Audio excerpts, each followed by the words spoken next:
Bem, nós iniciamos aqui então. Ter filhos ou não é a questão levantada. Abra comigo, por gentileza, no livro de Salmos, no Antigo Testamento, no capítulo de número 127.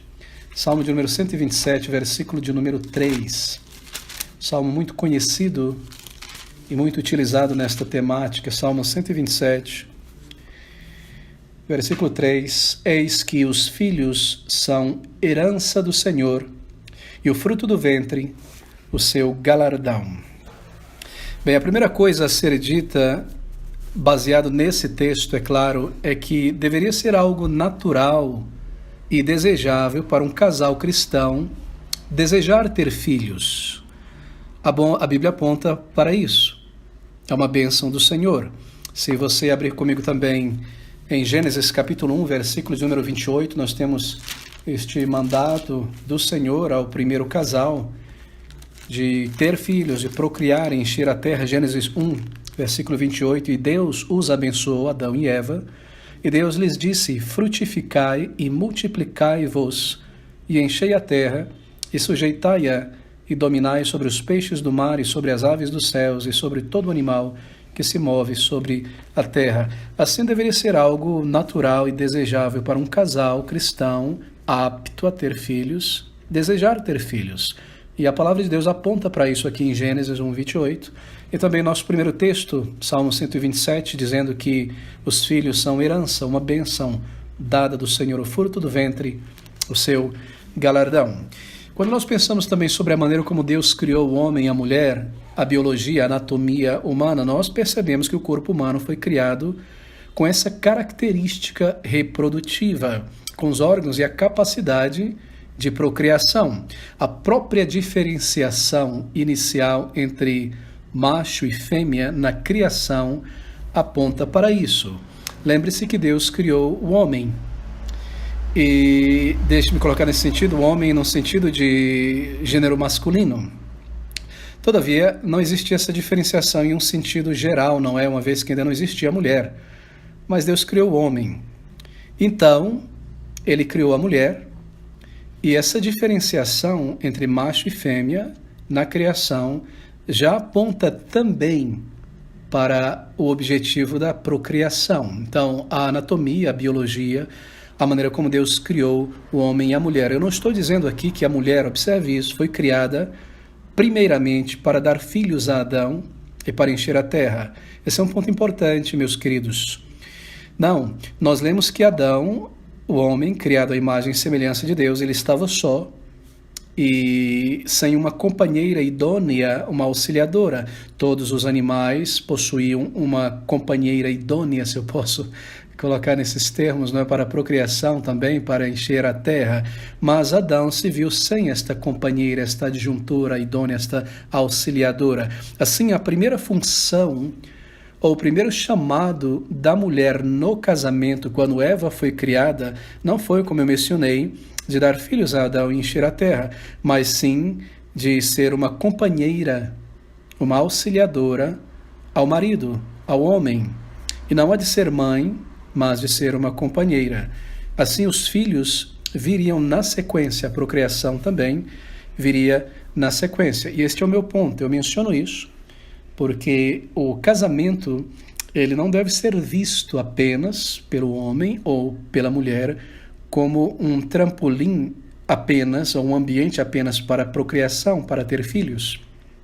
O casamento é primeiramente para o companheirismo, sendo Eva criada para complementar Adão, andarem juntos, ser uma auxiliadora idônea que estivesse com ele para juntos seguirem em frente. Assim, o casamento não é um escape para a mulher para realizar os seus sonhos de ter filhos apenas, mas primariamente ou primeiramente para ser uma esposa. Mas, fechando este parêntese aqui, ao pensarmos sobre isso, mais uma vez, deveria ser algo natural para um casal, então, desejar, almejar ter filhos. O não desejar ter filhos, estando o casal apto, é que é algo não natural. Se vocês entendem o que eu quero dizer por natural, de natureza, de criação. O não ter filhos, não desejar ter filhos, um casal não querer ter filhos, é que é algo não natural. O natural deveria ser que casais almejassem ter filhos. Agora, algumas razões são levantadas por algumas pessoas contrárias a terem filhos. E deixe-me enumerar rapidamente algumas das razões que têm sido levantadas. Uma delas é que dá muito trabalho demais ter filhos, e eu não tenho paciência. E olha, veja você, isso é algo que eu ouvi dos lábios de uma moça uma vez, que se diz uma cristã. O esposo desejava ter filhos, e ela abertamente dizia, não quero ter filhos, por isso a gente não teve filho até agora. Dá muito trabalho, não tenho vocação para isso, não tenho paciência. Infelizmente, nós vemos esse tipo de mentalidade mesmo no meio cristão, entre pessoas cristãs. Mas a resposta que nós devemos dar a isso é que é um chamado de Deus ter filhos, baseado na criação, no comando, na própria biologia, anatomia do homem e da mulher. E lembre-se também que há muitas outras coisas terrenas que dão muito trabalho também, não é? Ter uma carreira dá um grande trabalho, estudar dá um grande trabalho. Assim, a desculpa de que filhos, eu não quero tê-los porque dá trabalho, realmente é uma desculpa que é um tanto egoísta, não é? Nós lembramos também que a maneira como Deus nos criou aponta para filhos. E a bênção de Deus é sobre a criação de filhos, isto é, ter filhos é também uma bênção de Deus. Como nós acabamos de ler aqui no Salmo de número 127, versículo 3, eis que os filhos são herança do Senhor e o fruto do ventre, o seu galardão. É uma bênção quando um homem e uma mulher se unem em matrimônio, nasce um casamento. Quando Deus abençoa com filhos, nasce uma família. Assim é da parte do Senhor, filhos. Um outro argumento que é levantado por muitos é o seguinte: o mundo é tão perigoso para ter filhos hoje em dia, este mundo é muito mau. Mas, queridos, o mundo sempre foi mau e perigoso, porque não é apenas o perigo do crime e das drogas, há todos os tipos de perigos, não é? Perigos físicos de todas as naturezas, toda a natureza, na verdade. Há acidentes, não é? As pessoas podem morrer de qualquer maneira, de tantas maneiras, e serem desvirtuadas de tantas e tantas maneiras ao longo da história. Mas nós lembramos que o Senhor também, Ele guarda os seus destas coisas e protege se nós orarmos e dependermos dEle também. E, por último, o mundo em nossa volta não deve ser o árbitro nessa questão tão grande de ter filhos ou não. Um terceiro argumento que é levantado também é sobre a superpopulação mundial. Você vê isso muito no mundo, não é? A população tem crescido, a população mundial, e nós estamos chegando a um ponto em que não vai ter alimento nem água potável para todos os seres humanos. Assim é melhor diminuir o número de filhos ou não ter filhos. E esse é um argumento utilizado por governos, na verdade, por organizações governamentais, governos comunistas e também não comunistas. Mas nós lembramos que, tendo Deus dado o comando, Ele haveria de prover, não é? O mundo não irá acabar antes dos planos do Senhor. Como diz a palavra de Deus nos livros de Salmos, sempre haverá sementeira e planta crescendo e fruto, e as estações, e o mundo girando em sua órbita, e as coisas crescendo, sendo provida por Deus, neste mundo em que Ele nos colocou, até que o Senhor retorne a este mundo. E há ainda um quarto argumento por aqueles que defendem não ter filhos, que é que ter filhos hoje em dia é muito custoso, e eu tenho os meus próprios projetos pessoais, minha carreira. Alguns chegam ao ponto realmente de dizer isso, não, e meu corpo vai mudar demais, e eu não quero perder essa beleza estética, este atletismo que eu possuo, coisas como essa. Bem, a resposta que nós podemos dar a isso é realmente, essa é uma disposição muito egocêntrica, não é? Para não ter filhos, muito egocêntrico. Agora, deixa-me dizer isso aqui, não há nada que combata mais o egocentrismo, essa é a minha percepção, pelo menos, não há nada que combata mais o egocentrismo em uma pessoa do que primeiro casar-se, depois ter filhos. O solteiro, na maioria das vezes, nem todos, é claro, mas na maioria das vezes é muito egocentrado, né? Eu, meu, para mim, o que eu vou vestir, o que eu vou comer, onde eu vou viajar, como vai ser meu futuro, minha carreira, etc. Na hora que você casa, esse egocentrismo tem que ser quebrado, né? Já não é mais eu, meu, para mim, na verdade, como o casamento combate o egocentrismo. Então, se Deus permite a vinda de filhos, bom, então esse egocentrismo ele vai ser solapado realmente nas bases, porque agora você é obrigado a viver também para outros seres humanos. Você não pode dormir o tanto que você desejava, nem acordar na hora que você deseja, nem usar todo o seu recurso para si mesmo, nem fazer daquela maneira que você gostaria de fazer as coisas. Muitas coisas mudam.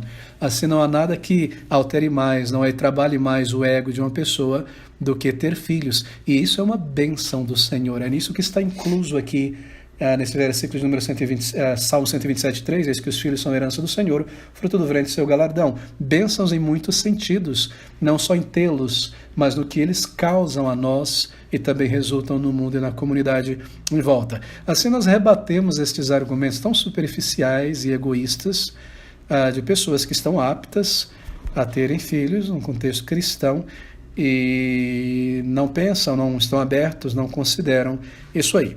Agora, há, todavia, situações em que um casal não deverá ou não poderá ter filhos. Uma delas, obviamente, é por conta da saúde, talvez uma incapacidade fisiológica para a procriação. E neste caso, mesmo entre crentes em Jesus, entre cristãos, casais não poderão ter filhos. Há situações em que terão que optar por não ter, quando talvez envolva o risco de vida, não é, da mãe ou do pai, a gestação envolve o risco de vida da mãe normalmente. Em situações como essas, não tendo uma solução médica, então casais vão ter que optar. Então há situações em que talvez o casal não possa ter filhos. Terceiro, há condições de dedicação cristã à obra do Senhor em um certo contexto específico, penso eu, que talvez um casal cristão deveria considerar não ter filhos. Abra comigo em 1 Coríntios 7:26. Aqui é um texto que não está falando diretamente sobre ter ou não ter filhos, sobre a questão de filhos, mas que está implícito a questão de filhos aqui. 1 Coríntios 7:26. Paulo dando exortações. A partir do versículo 25, ora, quanto às solteiras, as virgens, não tenho mandamento do Senhor, dou, porém, o meu parecer como quem tem alcançado misericórdia do Senhor para ser fiel. Tenho, pois, por bom, por causa da instante necessidade, que é bom para o homem estar assim. E esse assim aqui do contexto é solteiro. Instante necessidade aqui é urgência. Qual é o contexto em instante necessidade? Bem, crentes estavam sendo terrivelmente perseguidos e se viam obrigados a estar em fuga o tempo todo, em fuga de cidades, de famílias, de campo. Como ter filhos em um contexto como esse? Ou melhor, como casar-se e desfrutar da bênção do casamento em um contexto como este? E muito menos ter filhos, não é? Assim, embora não esteja diretamente conectado, está aqui uma condição, talvez de dedicação à obra do Senhor, a um contexto específico.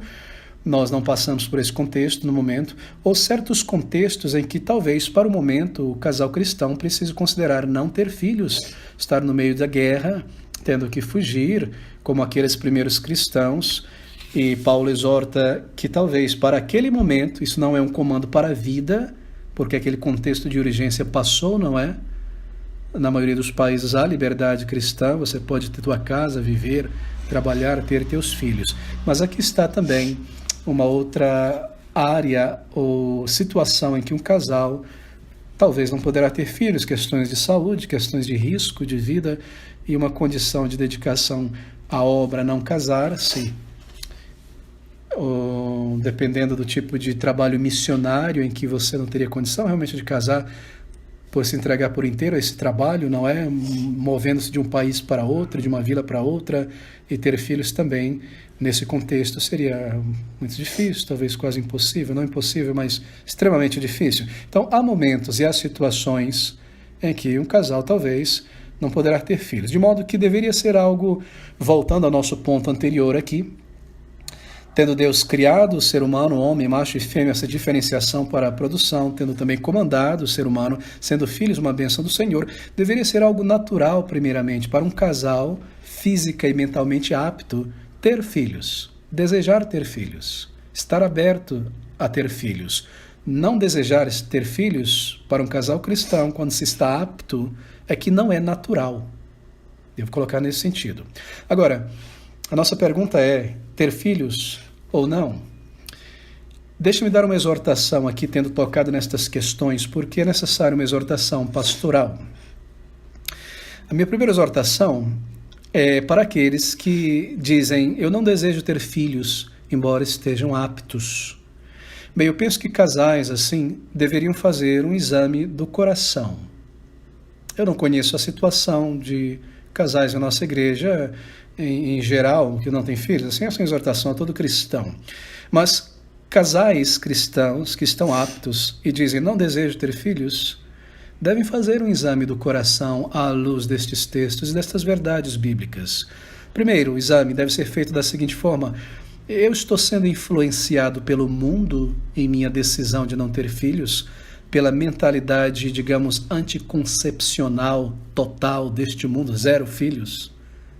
Será que foi isso que me levou a uma decisão como esta e os anos estão passando? Será que é um foco egoísta? Lazer, se a gente não tiver filhos, a gente vai ter mais dinheiro, mais tempo para o lazer, para viajar, etc. Será que é alguma questão ligada à vaidade? O meu corpo vai mudar, eu não vou ser aquela mesma jovem? Queridos amigos, será que é uma questão material? Dinheiro, eu preciso de dinheiro, quero juntar e ter isso e aquilo, bens, possuir, ter filhos, eu não vou poder ter o conforto, os bens que eu quero ter. O que está influenciando a tomada de decisão por não ter filhos? E, bem, eu não posso dar a melhor educação possível aos meus filhos. Se eu for ter hoje em dia a escola pública, é difícil demais, a ideologia que se espalha, eu não vou ter condição de dar a melhor educação possível, portanto não vou ter filhos. Mas todos esses são argumentos bastante terrenos, ou egoístas ou mundanos, não é verdade? Porque, como nós vimos, nós dependemos do Senhor. O Senhor nos formou biologicamente para isso, fez essa divisão também entre macho e fêmea para isso, Ele sustentará este mundo. A primeira exortação, então, é esta, para aqueles cristãos que, estando fisicamente e mentalmente aptos, não desejam ter nenhum filhos. Creio que você deva fazer um exame do coração. Se eu estou sendo influenciado pelo mundo, pela mentalidade totalmente anticoncepcional deste mundo. Segundo, se eu sou casado, um cristão casado, eu já parei para considerar com seriedade esses fatos. Primeiro, o fato de que um dos propósitos da instituição criada por Deus, que é o casamento, embora não o fato primário, como eu mencionei, mas um deles é a procriação. Filhos, a formação de famílias, quando um homem e uma mulher se unem a um casamento. Quando Deus abençoa com filhos, há uma família. E famílias, como base, bloco da sociedade, não é? Se estão aptos para isso. Examine o coração em relação a esta verdade. Terceiro, casar-se com o objetivo de buscar o prazer biológico somente no casamento. Foi para isso somente que você entrou no casamento, um cristão que busca o casamento apenas para o prazer físico e biológico, sem consideração alguma de ter filhos, quando se está apto a tê-los. E fazer isso é tomar o casamento apenas em parte, apenas para o prazer do companheirismo, o prazer biológico, sem considerar o aspecto reprodutivo que Deus também deu ao casamento, uma vez que o prazer biológico ele é legítimo, sexual, ele é legítimo dentro da instituição do casamento. E o casamento envolve também a procriação. Assim, queridos irmãos, casais cristãos devem estar abertos ao propósito da procriação, a essa dádiva de Deus, que é ter filhos, tendo em vista estes pontos que eu levantei aqui. O exame do coração deve ser feito. A segunda questão, então, em conexão com a primeira, é a seguinte: se casais cristãos terão filhos, quantos filhos um casal cristão deveria almejar ter? Bem, volte-se novamente ao nosso Salmo de número 127, nosso texto lido anteriormente, Salmo de número 127. Eu leio agora os versículos 3 ao versículos 5. Eis que os filhos são herança do Senhor e o fruto do ventre o seu galardão. Como flechas na mão de um homem poderoso, assim são os filhos da mocidade. Bem-aventurado o homem que enche deles a sua aljava. Não serão confundidos, mas falarão com seus inimigos à porta. Aljava, você sabe, é aquela bolsa onde se colocam as flechas. Bem, aqui nós temos um texto muito interessante, na verdade, muito usado por aqueles que buscam ter muitos filhos no casamento. De fato, o texto ele demonstra ser uma bênção, na verdade, não é? Do Senhor o ter filhos. Agora, quantos filhos um casal cristão deve ter? Bem, essa eu reconheço não é uma questão simples. Porque a Bíblia não estabelece um número determinado de filhos para um casal cristão. Eu não irei dar uma resposta dogmática aqui, mas desejo trazer algumas orientações sensatas à luz da palavra de Deus sobre essa questão de quantidade, número de filhos. Bem, é importante primeiramente notar que a Bíblia não ordena o número de filhos que um casal cristão deve ter. A Bíblia não ordena isso. O comando, por exemplo, de Gênesis 1:28, que nós lemos anteriormente, para a procriação e encher a terra, marque isso. Não significa necessariamente que os casais deveriam ter o máximo possível de filhos. Esse comando não significa isso. Não foi dado a um casal apenas que eles... A um casal só, isso que eu quero dizer. Com aquele comando não foi dado a um casal só, que eles apenas enchessem a terra. Mas esse comando foi dado a todos os casais, a toda a humanidade. E não cada casal tivesse o máximo possível de filhos que o corpo da mulher ou do homem suportasse. Veja, a palavra de Deus, a Bíblia, ela não põe uma demanda, uma ordem sobre casais que tenham o máximo possível de filhos.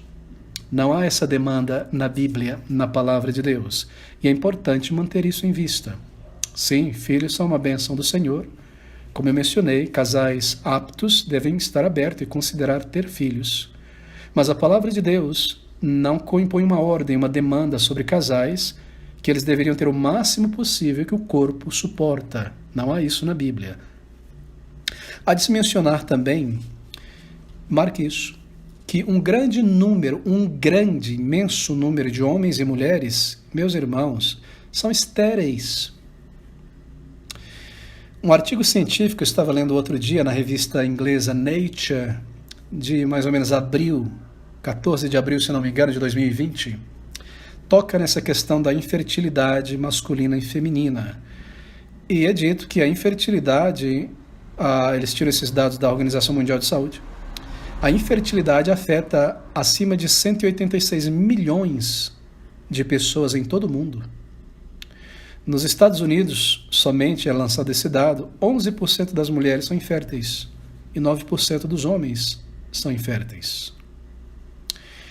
Eles apontam também que uma dificuldade na produção de espermatozoides suficiente, a produção suficiente de espermatozoides para fecundação, afeta de 10 a 15% dos homens no mundo.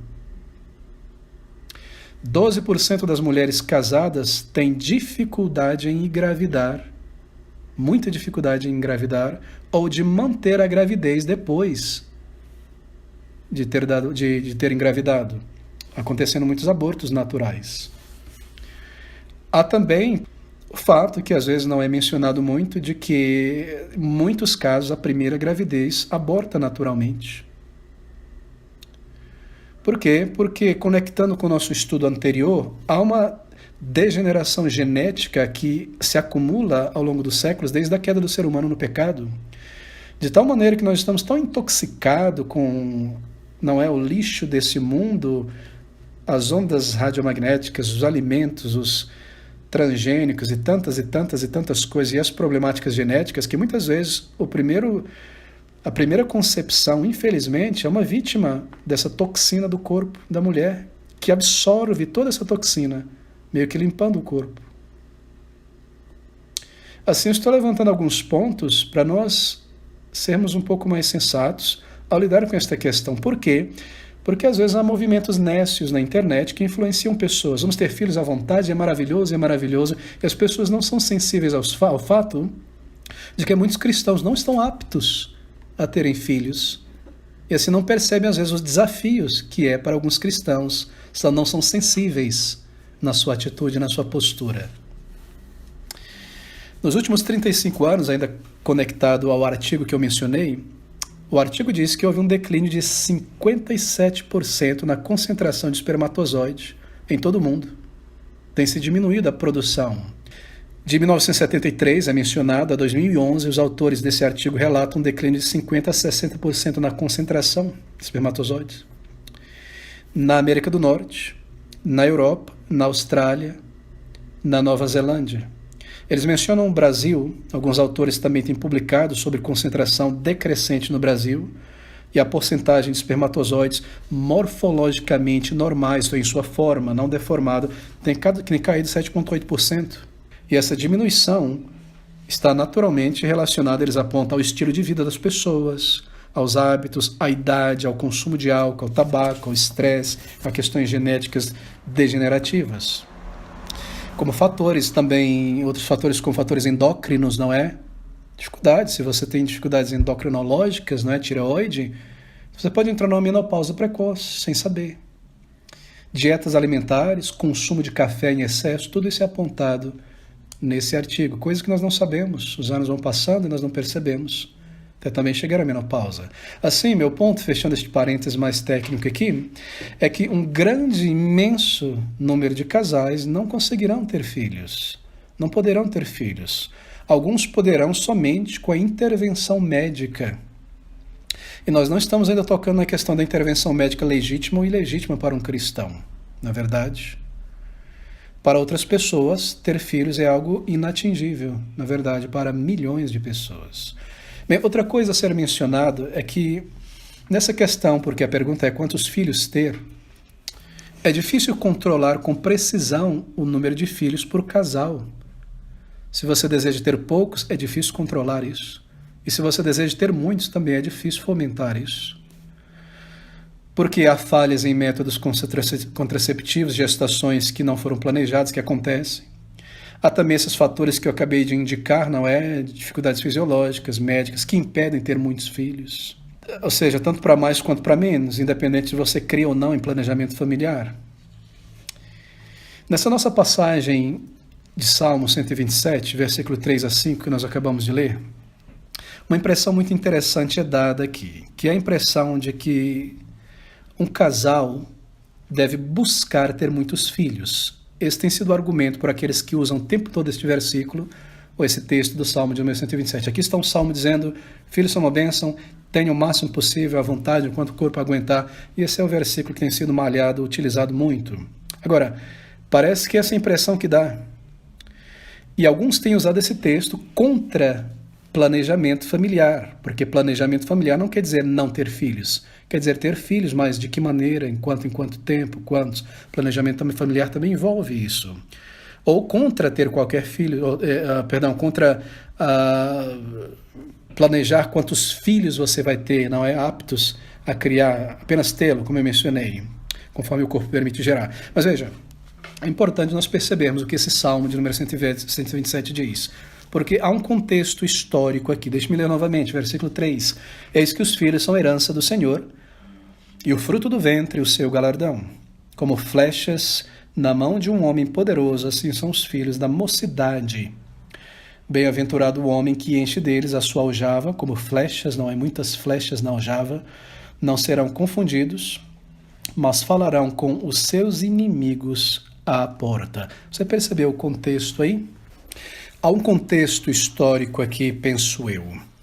E o contexto, se você observar com calma e recordar também, é um contexto agrário, é um contexto guerril. Você observa palavras como flechas, aljava, inimigos à porta. E você se recorda também o contexto externo ao Salmo, que é Israel, uma sociedade agrária, não é? Produtores, pastores, uma sociedade guerreira cercada por inimigos do povo de Deus. E assim, a bênção de ter muitos filhos é normalmente conectada por aqueles que leem o Salmo. Ter muitos filhos é a bênção. Mas, na verdade, a bênção é ter filhos e não primariamente ter muitos filhos. Observe, eis que os filhos são herança do Senhor, o fruto do ventre, o seu galardão. Ponto. Então, a bênção é se o Senhor dá filhos. Não necessariamente que sejam muitos filhos. Agora, ter muitos filhos também é uma grande bênção. O salmista está dizendo o seguinte, Se você tem filhos na mocidade, na tua mocidade, isto é, filhos jovens que vão crescer, então em um contexto agrícola, em um contexto guerril, você tem bem mais vantagem do que quem não tem filhos ou tem poucos filhos. Por quê? Porque morando em uma propriedade isolada no campo, em um contexto agrário, você pode proteger melhor a tua família. Você pode arar melhor o campo, certo? Com mais braços, tendo muitos filhos. E você pode proteger melhor a tua casa. Veja o versículo 5. Bem-aventurado o homem que enche deles a sua aljava. Não serão confundidos, mas falarão com seus inimigos à porta. Quando o inimigo chegar ali, os filhos saem. Esses filhos treinados, jovens, eles são como soldados. E esse pai de família vai poder falar com confiança com seus inimigos, por ter muitos filhos. Esse é o contexto aqui, um contexto agrário. Deve ser visto da seguinte maneira esse texto, penso eu. Versículo 3 fala sobre uma bênção, ter filhos, é uma dádiva, uma herança do Senhor. Mas o versículo seguinte, 4 a 5, fala sobre outra bênção, que é a bênção de ter filhos num contexto agrário. Receber muitos filhos será uma bênção num contexto militar, certo? Então, a bênção não é vamos ter filho à vontade. Por quê? Porque nós acabamos de ver o contexto para isso, nem todos poderão ter. A bênção é ter filhos e vem do Senhor. Eu devo lembrar que isso é uma dádiva do Senhor, não vem de mim a capacidade de tê-los, é Deus quem cria a vida. E aqui no contexto do salmista, ter muitos filhos é uma bênção. Agora, para nós hoje, ter filho continua sendo uma bênção, mas ter muitos filhos talvez não seja uma bênção. Não é verdade? E nós vamos ampliar isso aqui um pouco mais. Mas primeiro, Gênesis capítulo 1, versículo 28, é um outro texto usado pelos defensores de tenha filho à vontade, não pense em mais nada. E é argumentado da seguinte forma. Em Gênesis 1, 28, nós temos uma comissão do Senhor dado a Adão e Eva, e Deus os abençoou, e lhes disse, frutificai e multiplicai-vos, e enchei a terra e sujeitai-vos. Eles dizem, bem, aqui está uma comissão.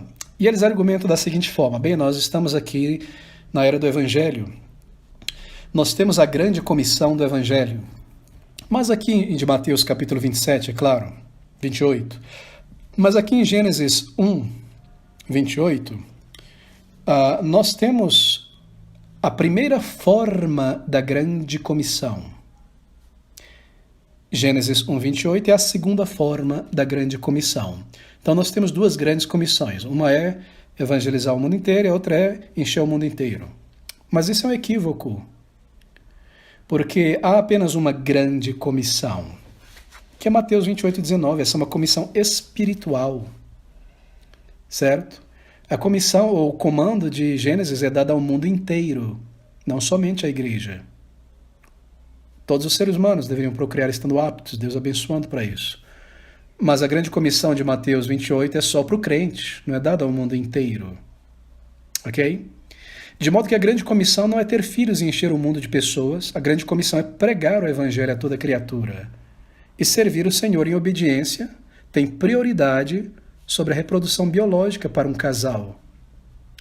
Nós desejamos muitos filhos, muitíssimos filhos espirituais. É nesse sentido que ter muitos filhos é uma imensa bênção para qualquer época. Filhos espirituais, ao compartilhar as boas novas a pessoas que podem renascer pela obra do Espírito e ter uma nova vida, serem servos e filhos de Deus, refletindo a glória de Deus neste mundo. E nós lembramos também que ter uma boa educação, cuidar bem de um filho, não significa necessariamente que tais pessoas se voltarão ao Senhor, mas o Evangelho é o poder de Deus para a salvação. E a fé vem pelo ouvir, não um código de moral e cívica, de boa educação, etc., mas o Evangelho. Assim, nós rebatemos aqueles que juntam esses dois textos como uma bandeira indiscriminada para ter filhos e contra o planejamento. Bem, ao fato de que, além disso, algumas pessoas, lembre disso, estarão mais bem equipadas para cumprir a responsabilidade de ter filhos do que outras pessoas. Meus queridos, ter filhos, marque isso, meus queridos. Ter filhos não é apenas a questão de colocar mais um corpo no mundo. Nós somos seres humanos e não animais. Porque nós estamos falando aqui da geração de pessoas, a criação de pessoas. Alguns erram porque pensam apenas em bebês, não é? Ou ter mais um bebezinho que maravilhoso. Ou mais quanto bebezinho? Coisa linda, fofinha. Mais um bebê. Sim, mas bebês não permanecem bebês. Eles crescem muito rápido. Em menos de um ano já não é mais bebê. Não é? Em 3 anos já quase deixa de ser uma pequena criança. Em 12 anos já não é mais criança. Então não é apenas uma questão de ter bebês e eles permanecerem. Não é apenas uma questão de trazer mais corpos para dentro do mundo. Não é apenas colocá-los no mundo para o meu orgulho de ter muitos filhos e mostrar para todo mundo. É a criação de pessoas. Criá-las para Deus. Discipliná-las e admoestá-las para o Senhor. É uma questão de discipliná-las na verdade, criá-las em relação e em direção a Deus e criá-las para a vida, para somarem para a sociedade, para somarem para a comunidade, não apenas colocar corpos no mundo e não se tornarem um peso para a comunidade. Então, não são apenas bebês, como eu mencionei, não é apenas ter quantos filhos o corpo permite, não é apenas colocar mais corpos no planeta e encher mais a terra, é criar adoradores do Deus vivo, é pastoreá-las, é discipliná-las, é instruí-las. E quando você começa a pensar sobre isso por um instante, então você logo percebe a necessidade de um planejamento familiar. Há também que se ter em vista que o nosso maior chamado como cristãos é o reino de Deus e não qualquer outra coisa, por mais bela, legítima e abençoada por Deus. Não é o casamento, não é a família, não é ter filhos. Casamento é uma bênção. Filhos também. Mas tanto o casamento, quanto filhos, quanto o trabalho, quanto a carreira e tantas outras coisas fazem parte de esferas sociais provisórias da nossa vida. No céu, isso não existirá. Não se darão em casamento. Assim, o nosso maior chamado como cristãos é o reino de Deus. O reino de Deus, ele vem em primeiro lugar para todo crente. Se alguém disser o seguinte: eu sou uma mãe, me casei, um pai, o meu serviço para o Senhor no reino de Deus, será criar bem meus filhos, será criar meus filhos muito bem, esse será o meu serviço dado para o Senhor. Na verdade, há pessoas que falam isso, mas estão equivocadas, biblicamente falando. Por quê? Porque esse não será o seu serviço para o Senhor de acordo com a Bíblia. O seu serviço para o Senhor como crente é de acordo com os dons que Deus te deu na conversão. Todo crente na conversão recebe pelo menos um dom, normalmente mais do que um. E esses dons, como nós temos estudado, é para o serviço do Senhor no reino de Deus no contexto da igreja. Ser um bom pai, ser uma boa mãe, um bom empregado, um bom empregador, é um testemunho no mundo.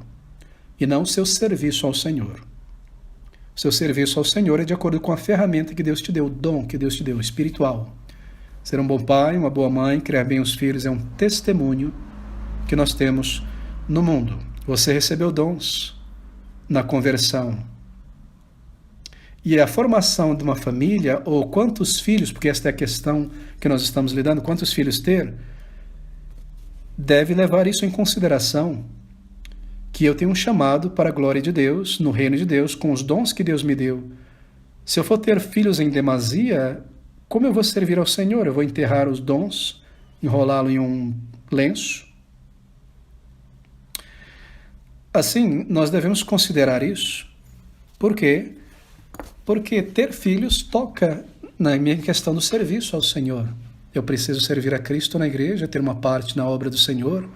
Eu devo manter minha devoção, estudar a palavra de Deus, avançar no conhecimento da vontade de Deus. Não é apenas uma questão de ter filhos.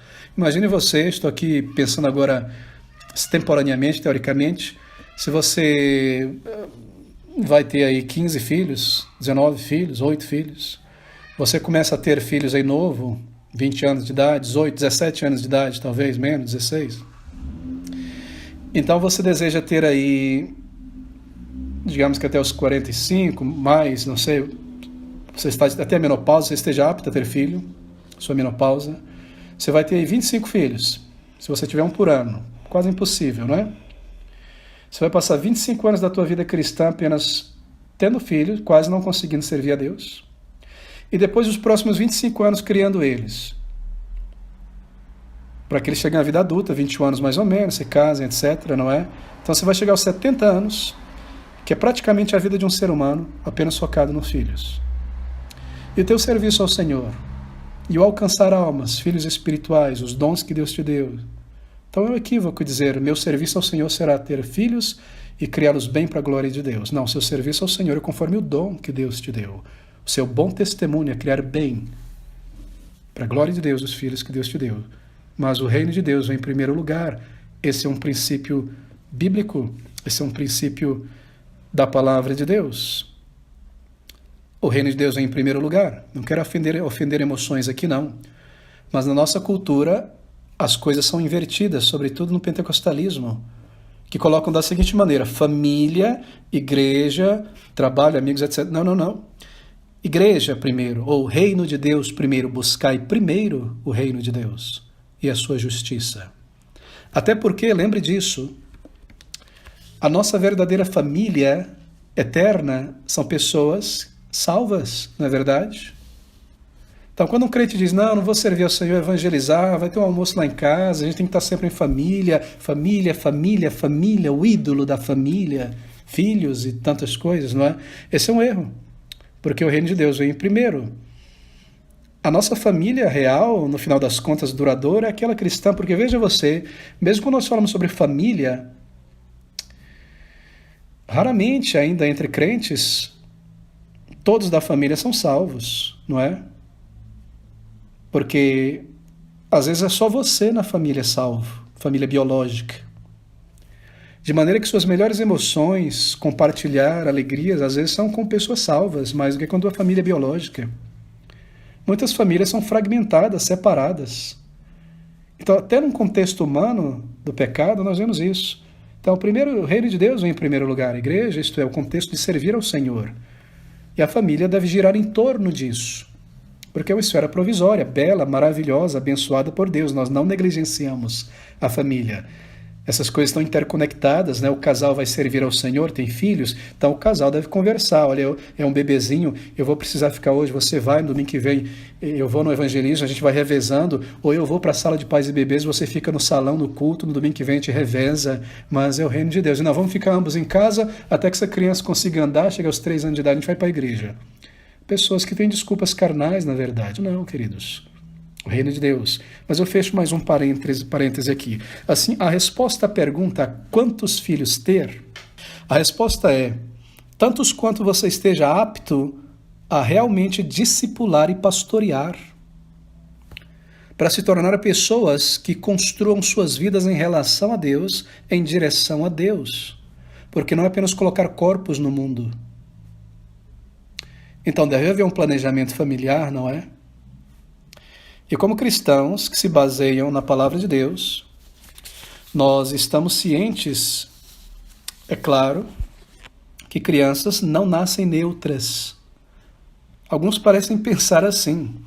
Crianças não apenas nascem, florescem, frutificam, elas não são como as árvores silvestres lá no meio do mato, que ninguém plantou, que crescem, frutificam, são viçosas. Não, crianças são pecadores. Tem uma tendência ao pecado, à rebelião, ao mal, à erva daninha. Você tem que estar em cima, criando. Elas já nasceram caindo num buraco. Davi, no Salmo 51, diz, em pecado me concebeu a minha mãe. Eu já nasci condenado, caindo para dentro do abismo. Eu estou em decadência, em declínio. Sai do ventre já caindo, fisicamente e moralmente. Então a pergunta é, quantos filhos você consegue criar no caminho do Senhor?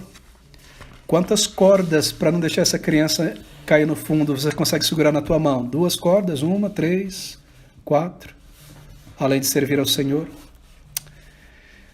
O trabalho dos pais, ele é contínuo. Ele é formar algo que está continuamente deteriorando nos filhos. Quantas cordas você consegue segurar ao mesmo tempo para que essa criança não se perca completamente?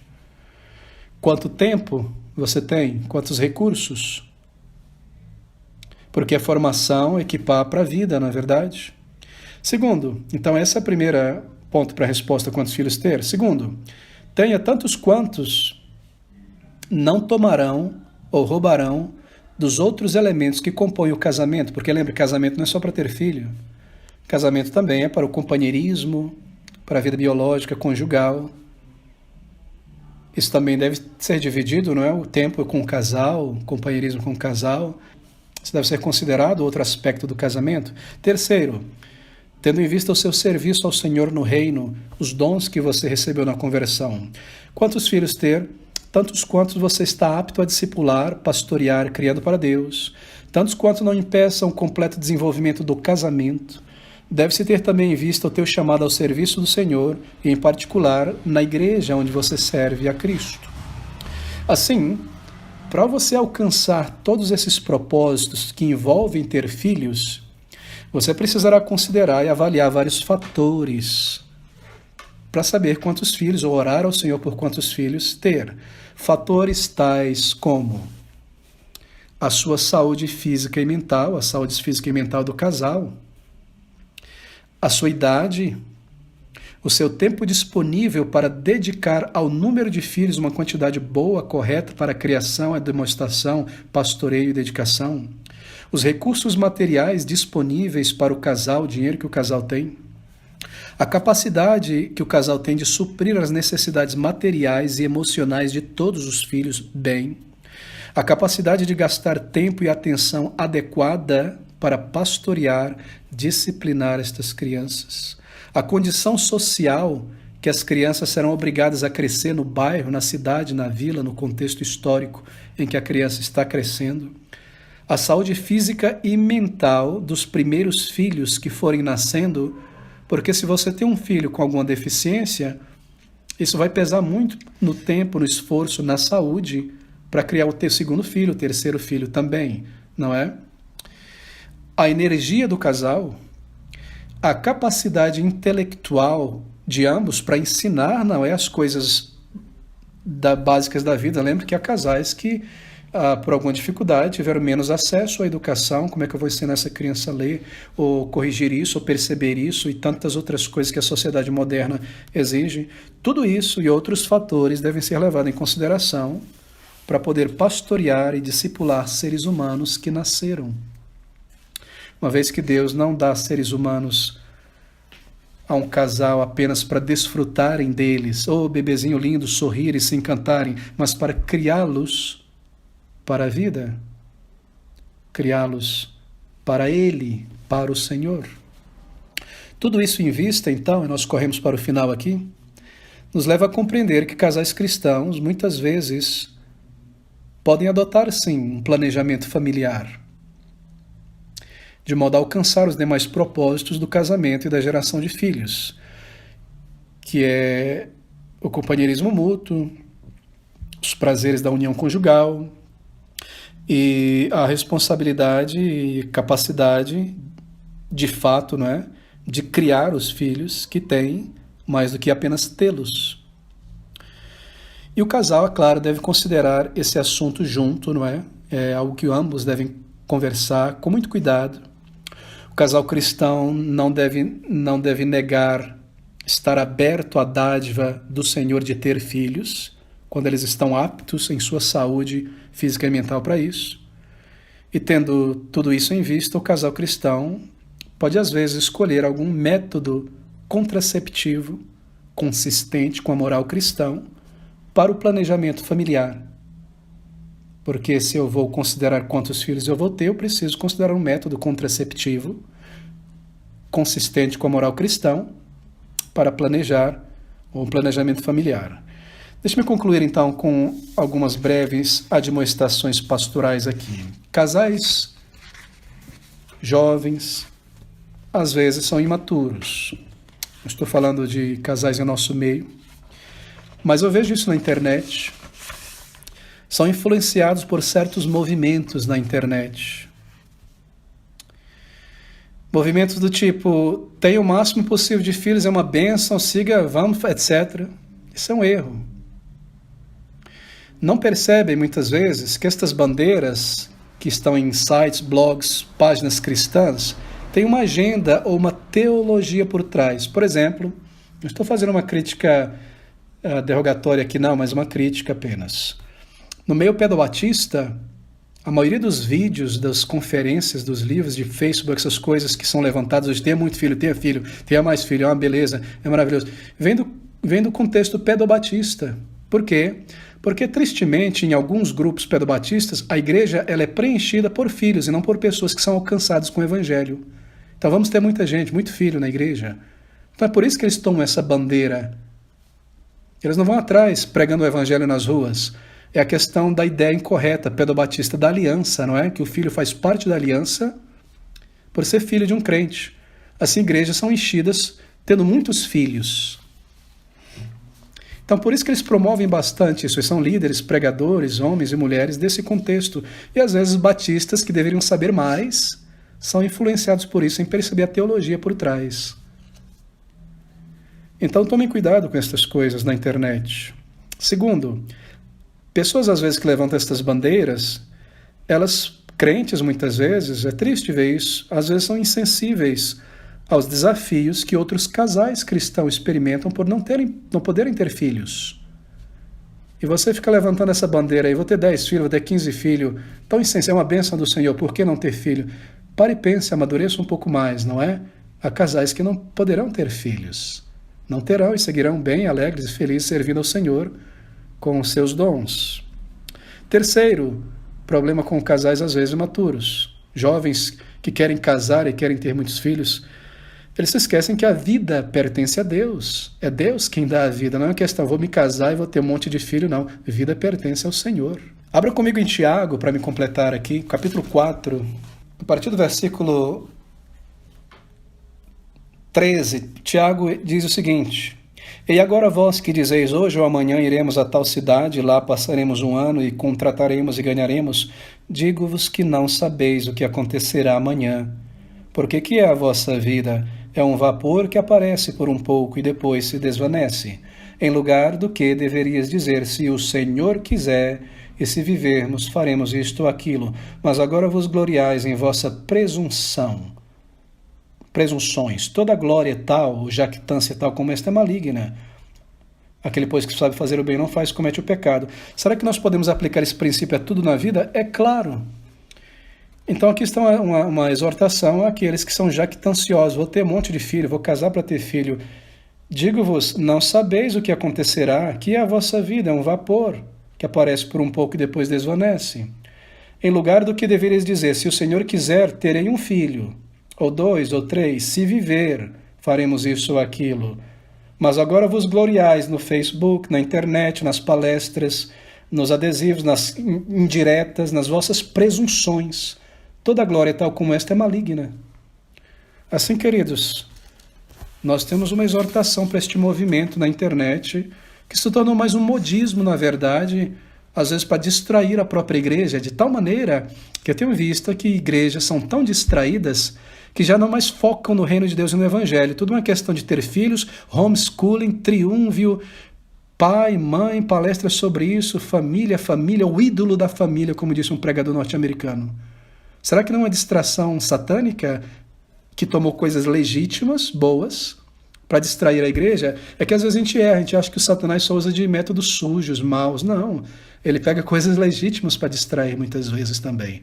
Nossa chamada é para Cristo. Filhos são uma bênção do Senhor, é claro.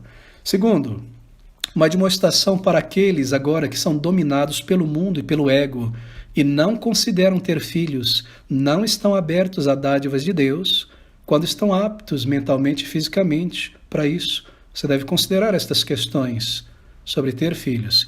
E em terceiro lugar, é uma demonstração contra aquelas pessoas que apenas dizem assim, Deus proverá, vamos ter filho à vontade, Deus proverá, conforme o corpo permitir. Porque, meus queridos amigos, uma das maneiras que Deus provê para o nosso sustento material é através do nosso trabalho. Normalmente não é o método de Deus enviar um caminhão do baú junto com cada filho, cheio de roupa, de comida, de fralda, de professor, de médico, de vacina. Não vem com cada filho um caminhão. Você tem que ir atrás disso e Deus te abençoa no trabalho. Ou seja, considerar quantos filhos você vai ter deve ser considerado isso, não é? A soberania de Deus, ela engloba a responsabilidade humana em todos os aspectos. E por fim, quais métodos contraceptivos um casal cristão pode usar? Bem, nós vamos tocar nesse assunto na próxima quarta-feira.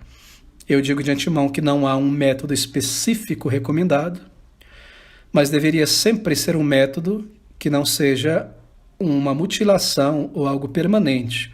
O método ele deve ser anticoncepcional e nunca abortivo.